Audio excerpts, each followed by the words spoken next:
Hey, this is how you should train for arm wrestling as a beginner. You should be doing one session per week, that is, of table time. That is the amount of time you spend training with a partner on an arm wrestling table. You should be going to about 70 to 80% of your maximum during this time. You should not go to failure during training, as tendons are very fragile, and if you take them to failure too often, then they won't have enough time to heal. The reason for that is because tendons receive a lot less blood flow than muscles do. That is why tendons heal much slower than muscles.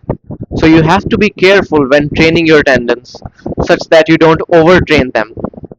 So, on the one hand, you should be doing your table time about however much time that you want to on that given day. Just don't go to failure.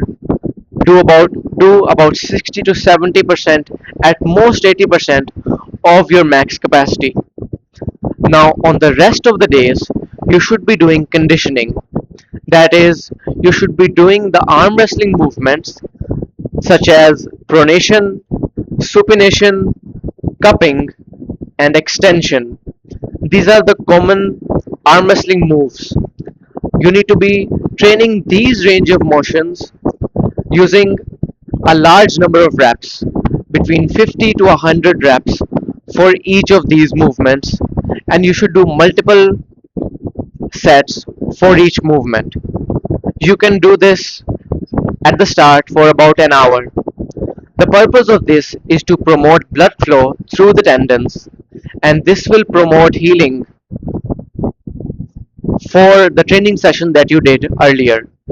Now, if you do this long enough, for a couple of weeks or months, your tendons will be conditioned such that you can slowly start to increase the intensity of your training sessions.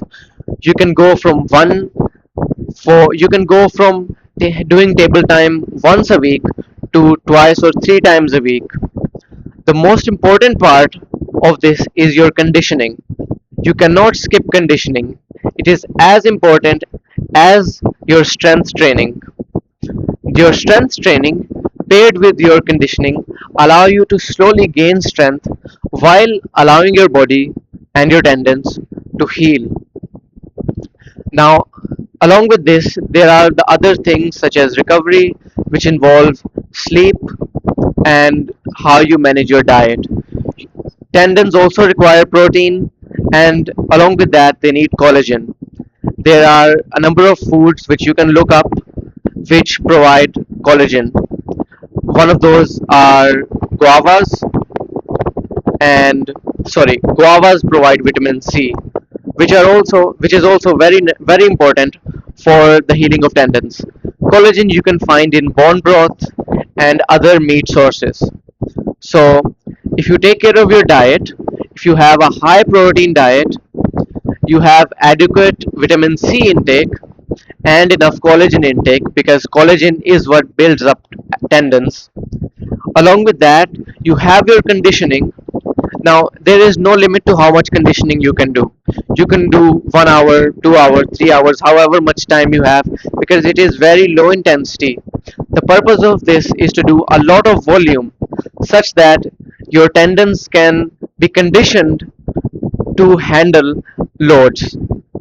And since this promotes blood flow, it's gonna over time make your tendons more resilient. So you have your diet, you have your training. If you follow this, your tendons will get stronger and you will get better and stronger at arm wrestling. The technical parts of arm wrestling we can explain in another video.